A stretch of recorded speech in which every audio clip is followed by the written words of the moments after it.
That's not good, is it? That sounds like Leo.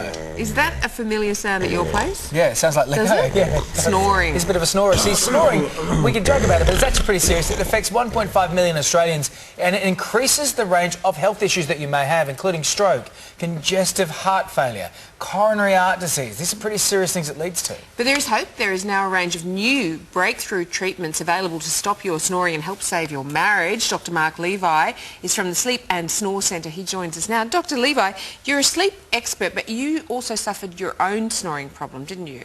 Definitely did, Sonia. Hi, Dave. Good morning. Good day, mate.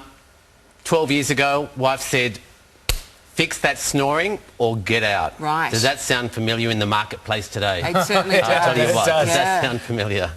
So what did you do? So I thought, well, the marriage is important, so went and saw the doctor, Yeah. and had a sleep test, and then he said this, and this is the punchline really. It wasn't just snoring he said I was doing. He said you're not getting oxygen into your lungs. Right. And so I said, what is that bad? And he said, this is 12 years ago, 12 years ago, and he said, you're going to die, man, slowly. Whoa. From heart problems, diabetes, and circulatory issues. And I said, well, how come? So that's where we started 12 years ago. So what was causing it for you, Dr. Levi? What was it? Now, that's an interesting question, Sonia. There's about 100 things that can cause it, and none of causation's not really a big deal. We normally focus on fixing the snoring, right, and working out if there's enough oxygen going on, and working backwards. So how do you know if you have a snoring problem? Yeah, do you wake yourself up? Although I have done that. Have you? Yeah. So step one is go to the doctor, see someone who knows what they're doing, and say, hey, I think I'm snoring. If someone's on the ball, you'll fill out a long questionnaire and a lot of questions. You know, what's happening in the morning? You feel lousy during the day? You're snoring during the night? What's the partner say? A lot of questions.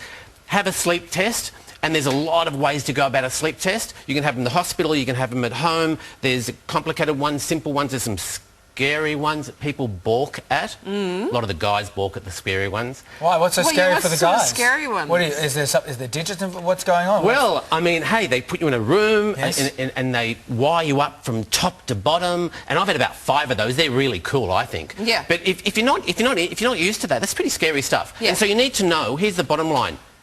Need to know how much oxygen's going into your lungs at night. That's important. That's the deal. And if you're snoring, well, okay, let's fix your snoring and your relationship issues going on.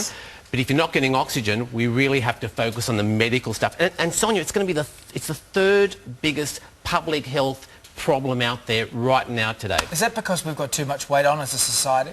As a society, Dave, we're putting on more weight. And so that's affecting our sleeping. What about CPAP tests? What is that? These are the treatments. It's a treatment. It's a is that new like thing. a PAP test? Well, the CPAP, is this where they force oxygen into the body? CPAP, this is a CPAP machine, Dave. So that sort of goes on there and on your head, and there's about 3,000 different masks and about 3,000 different gizmos. They're all different. At the end of the day, it's pushing with continuous positive air pressure, air and oxygen down into your lungs. Right. I had one of those for 2 years. That sounds like Not fun. very romantic, though, is it, Dr. Levi? Imagine rolling over and having Darth Vader next to you. Yeah, it's a bit like sleeping with Hannibal Lecter, isn't I it? know, right? Yeah. Force Awakens. Yeah, you guys meant to be nice. Come on, guys. We are nice. What are some of the other high-tech treatments that you've got? Look, so there's 3 main treatments, okay? In the world today, there's 3 top-shelf ways to approach it. Number 1, CPAP works. Yep. That gizmo works. 2 years I had one. It's not... People, there's a new study out of Sydney University.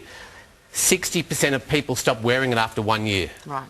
So, okay. What are those numbers there? I have a bite plate. Is that what that is? No, I'll do number 3 very quickly, and that's lose weight. But that normally doesn't always work. Lose weight. If you can lose 10, 20 kilos, then it can make a big difference. But if you're losing 1 or 2 kilos, it's not going to do a lot. So weight's a variable. Okay. But here's the deal. These are called mandibular advancement splints. Now, I wear one of those blue ones. That's my favourite. Yeah. That's a Canadian design. There's about 1,500 of these designs on the world market. So it's not like a white fridge. You're not buying a white fridge. But that little blue one goes in my mouth, moves the jaw forward just a little bit, about 4, 5, 6 millimetres, opens up the airway at the back, Voila. Fixed. Dr. Mark Levi, thank you so much for coming in today and showing us all this You stuff. may have just saved a few marriages. Yeah, I reckon you might have. Hope so. Thank Hope you. so. Coming up on Mornings.